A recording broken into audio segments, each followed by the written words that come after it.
It's game of the year. It is. It is game of the year. Everything you've heard, everything everybody was saying about Expedition 33, Clair Obscur Expedition 33, it's fucking good. Give it all of the awards, okay? Give it everything. It's fine. Every category at the Game Awards this year, give it all to Clair Obscur Expedition 33. Just give it all, okay? Even the categories that it doesn't even belong in, like multiplayer. This is a single player game. I don't care. It wins best multiplayer game of the year anyway. It's not even nominated for that. I don't care. Jeff Keighley put it in best multiplayer because that's how good it is. It should win every category just by being that good. Because I'm about 6 or 7 hours into Expedition 33, and in that short amount of time, I've already experienced so much with this. I already have so many feelings, so many things I'd love to say and gush about for like 8 hours. I could probably do it, but I'm going to try to sum this up as quickly as I can, okay? This game is everything I've ever liked about a turn-based Japanese-style RPG, and it's worth noting before I continue here, and maybe you've heard, this is a French game. This is a game made by a small French team, low budget French team, Sandfall Interactive, and it's incredible what they've done with this game because I haven't enjoyed a Japanese style RPG like this, and it is heavily influenced by classic JRPGs and some more recent ones. It takes everything that I've ever liked about those games and combines it into a single game that somehow still feels remarkably fresh, feels new, feels like unlike anything I've played before, while still having clear ingredients from all those other things, but it's the way they're combined, it's the way they're used, and even then, this game is doing things of its own that I've never experienced in an RPG before. So, yeah, Expedition 33, there's this godlike being called the Paintress. She's got long silver hair. She is this godlike being that is descended into this very, very French Paris-looking city called Lumiere. It's this fantasy world where these people, they live in this city, and their lives are getting shortened all the time, every year, by this being that marks down a number on a big wall, and every time that number goes down, a certain people at a certain age will be killed off. They'll just be wiped away out of existence, and just they'll be gone. So, like in this game, that number has fallen all the way down to 33. Hence the title, Expedition 33. They send these people out, Attack on Titan style, to go and try to kill this goddess, this paintress, whoever or whatever she is. They don't know. It's a mystery. And every time they send an expedition team out there, they never come back. But they keep sending them out, and each one is named after the number that they're currently dealing with. So it's gotten to the point where they're trying to take this god out. They're trying to save this population from extinction. So all they can do is treat the new death, whatever number it reaches, and each time the population gets younger and younger, and older people are being killed off.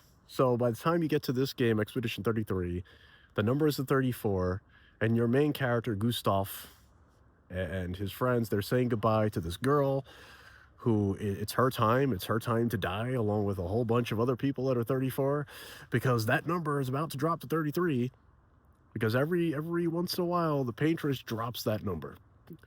And anybody who's at that age, they gotta go.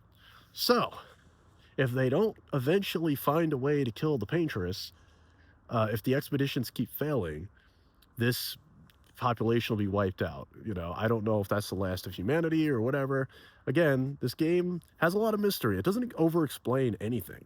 A lot of this stuff you learn just through dialogue, very natural dialogue. The whole prologue to this game just sets up this premise of like how the people in this city are just being killed off one generation after another because of this curse, because of this mysterious goddess. You know, is she evil? Is she some kind of puppet to a greater force? What is happening? Don't know, but every now and then they send this expedition team, it's always new people, to this island, this continent where the paintress is, where she can be seen in the horizon.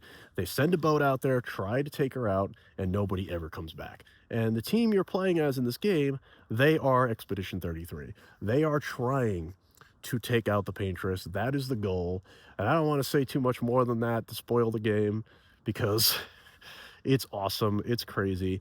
I love the plot of this game so much. I love the premise, but I'm still blown away by how good the storytelling is, how dark it is while still having moments of sincere levity, moments of enchantment, the continent you get to, the world you get to and explore and everything. There are moments where it feels like something out of Bloodborne, like a dark From Software game or something. There are moments where it reminds me of old Final Fantasy games. Like this game has its very own version of Moogles, where like there are these little beings, these little like puppet looking beings with like paintbrushes for heads. They're called the Gestrels, and they act kind of in a way similar to like Moogles. They're kind of fairy like, and they have their own hidden village, and you have to find that village. And it's like there are moments of levity, there are moments that are like kind of enchanting and magical, and but at the same time, this game is very dark and it has heavy freaking subject matter. Like the whole prologue, the whole start of it is so sad and so tragic, but is played so sincerely and so naturally. The voice acting, the dialogue in this game, the way the characters interact, it always feels believable. You know what I mean? In an emotional sort of way, like emotionally believable, if that makes sense. It's like, it's not like a lot of Western AAA games these days, you know what I mean? Where like, you know, the dialogue sometimes can be very pretentious, or characters will have humor that just constantly breaks the tension, like that Marvel style or Uncharted style dialogue that's always breaking the tension, and characters are always making quips and wisecracks. It doesn't have that at all. Like, I know this is a Western game made outside of Japan, but believe me when I say this, the writing is stellar. The characters are endearing, they're lovable, they're likable, but they also behave a lot like real people, would in this situation. And it's such a grim situation that these characters are in, and they're on such a grim mission. And when you're on this journey and you're finding the remnants or bodies of past expeditioners, and they all have numbers assigned to them, like you might find the remains of Expedition 68, the remains of Expedition 32, or, well, no, not 32, because this is 33, but you know what I mean. Like, you'll find journal entries and stuff from past expeditioners who were trying to get to the paintress and failed, because they all failed, and it makes your mission that much more, like, heavy and grim. But it's not like, in a lot of ways, this is what this game is what Final Fantasy 16 was trying to be, where it is very dark. It does have a lot of dark subject matter. The characters will drop F-bombs. It'll get serious, but like somehow the tone in this game is balanced so well that like there's still moments of warmth. There's moments that have a lot of levity. There's moments that are kind of funny, but like in a way that doesn't break the mood. It doesn't feel like, like shitty comic relief or something. It's just handled extremely well. Just believe me when I say this. As somebody who is fed up with like a lot of writing in modern Western AAA games, especially, and this is definitely not a AAA game. This is a low budget, practically an indie game, just made by a small team that just happens to look and feel like a fucking AAA quality game, if that makes sense. Like, it is gorgeous, it is beautiful, the art direction, all of that. Every time I got to a new dungeon or a new location, I was blown away by how gorgeous this fucking game is, man. I don't want to spoil too much, but when you get to the Flying Waters, there's a location in this game called the Flying Waters. I don't want to say too much about it. I don't know if I could put it into words, but when you get to it, you'll know what I'm talking about. The game will let you know that it's that location. My jaw was on the floor. I was like, this is the most beautiful and dark, yet also enchanting fantasy world I've ever seen in a game in a long, long time. It's incredible. So it nails all of that. Atmosphere, storytelling, better than any JRPG I've played in a long time, and that's saying a lot. When it comes to like fantasy JRPGs, I should say, and this is, I'm saying JRPG because this game was very heavily influenced by JRPGs. You could tell the team clearly has a deep, deep love and appreciation for classic JRPGs, especially. But it borrows things from Persona, borrows things from Final Fantasy.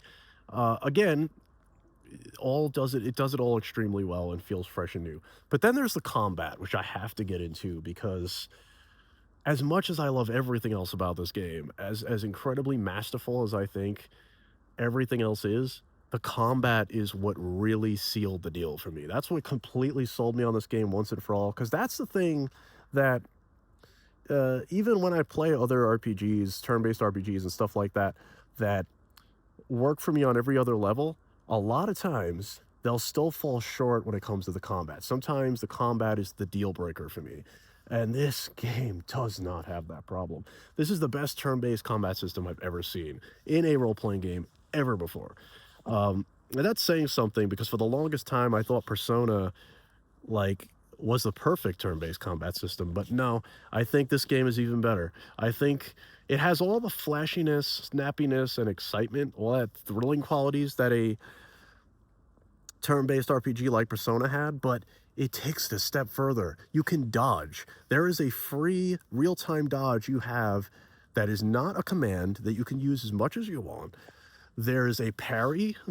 You can do a parry that requires more skill, more timing, obviously, but you know, even if you can't spam that the way you can the dodge, it's extremely satisfying to pull off. And here's the thing about this combat. You can avoid getting hit for an entire fight. Whether it's random enemies, bosses, you can avoid getting hit for the entire freaking fight. Every battle, which is huge. That's like, I don't know how many RPGs have done this before, or if any have done it before. None that I've ever played have done it. But like, you can avoid damage completely if you're skillful enough with your dodging and your parrying. And that's not even the best part. The best part of this combat is that the dodging and parrying actually serves more purpose than just keeping you from taking damage. It also allows you to use your magic as many times as you want within a battle, because within a battle, you have what are called ability points. And instead of mana, like you would have in most turn-based RPGs, you can use your ability points to use magic. And what's great about this is that the ability points can be recharged from parrying and dodging successfully, or even just using regular physical attacks. All of that will help restore your ability points in the middle of battle, which means you don't have to worry about restorative items. You don't have to worry, even recovery magic or healing is tied to your ability points. So it's still within a move, it's still command-based, all that stuff. But what's great is you don't have to stop at shops and be like, oh, I need 50 potions, I need 50 mana potions or whatever, because I don't know how many magic points I'm going to need or how often I'm going to have to throw an ether or something to restore your magic points. None of that is a problem in this game. And on top of that, you can retry battles as much as you want. Whether it's a boss or anything else, you always get a retry option, just like Metaphor from last year. So it has all that. And what this all means is that the combat never ever punishes you for trying shit. You can use magic pretty often. You always have a way to restore your magic points. You're never ever in a battle where you're like, oh, I have no more ethers or anything. I can't restore my magic. My characters have to use physical attacks for the rest of the fight. And more often than not, in a lot of turn-based RPGs, you're fucked when that happens. You're stun locked. You know, you have to restart from a save or something like that, and it fucking blows. So, like, this made the combat in Expedition 33 for me so much more exciting and thrilling, not only because dodging and parrying feels so good in this game, it feels about as good and exciting in this game as it does in Ninja Gaiden fucking 4. That's how exciting the combat feels. But then on top of that, aside from just being the most fun I've ever had with turn-based combat, it's also very forgiving. It's challenging. It's not like the game is too easy. It's super challenging. Super. Because your timing has to be good to get those parries and those dodges down. But there's always a rewarding sensation, feeling to pulling them off, because you're not just avoiding damage or parrying and doing more damage. You're getting those ability points back that you can then unleash powerful magic attacks. And then you spend those ability points and you repeat the cycle for the whole fight. And what this means is that even if you're down to like one party member, that party member can carry the rest of the fight if you're just good enough with your parrying and dodging. And here's what's also great. When you when you dodge successfully, not parry is tied to one character on your party. You know, only one character at a time can parry. But when you dodge, when you pull off perfect dodges and shit, the whole party does it. So like everybody avoids damage and it's fucking great.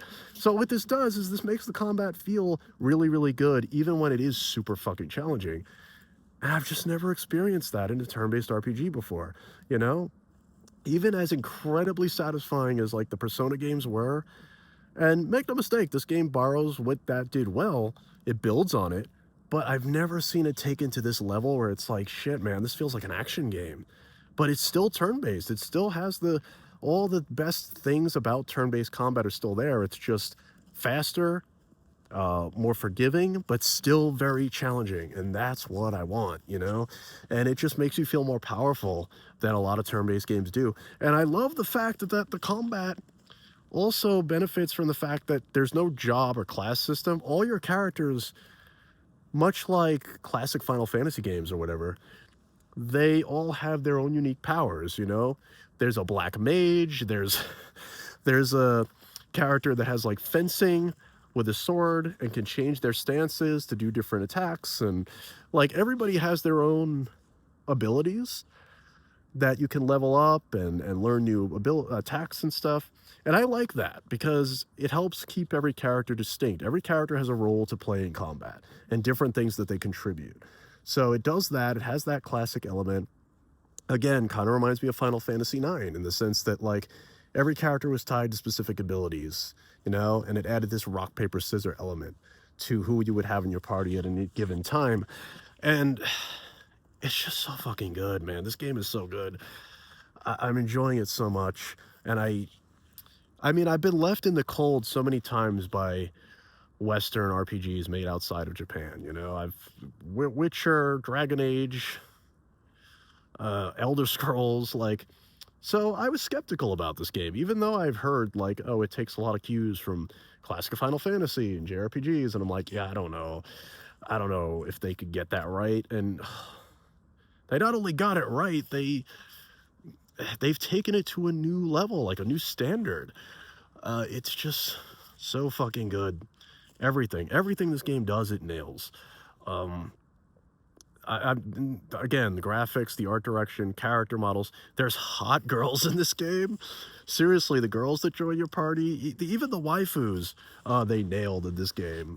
They are beautiful characters, sexy characters. It does have a semi-realistic art style, sure, but like, it kind of does the Final Fantasy thing, where like everybody has a certain flair to their visuals, to their design.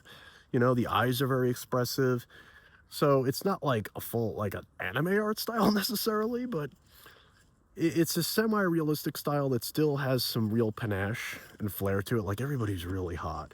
And given the tone of this game and what it's going for, I don't mind it being a little more realistic looking, being more grounded, but like even just NPCs in this game that you speak to tend to look very lifelike. They animate really well in conversation and move around and like they'll pose and stuff. Like it feels like there's so much love and care put into every aspect of this game. And like I said, the dungeons are gorgeous. The environments are very imaginative and beautiful.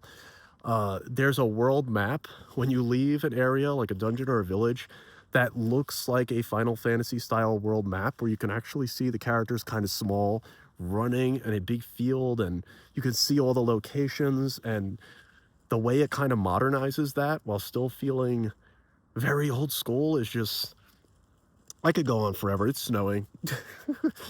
uh, it's snowing. Anyway, I could go on forever about this game, but Expedition 33, it's fucking good. This game it is game of the year. Like, give it game of the year. Absolutely. And if you're somebody like me who is a little skeptical of this small French team pulling off what even Final Fantasy, in my opinion, hasn't done this well in a long time. Like, just go play it. Just give it a try. Like, I think this is the best RPG I've played probably since I first started playing RPGs, okay? It's just really fucking good. And I'll have a full review up eventually, I'm sure, when I finally finish it, but I had to say something about it now. So what do you guys think? Have you played Expedition 33? What are your thoughts on it? Are you interested? And how do you think it compares to other RPGs? Let me know.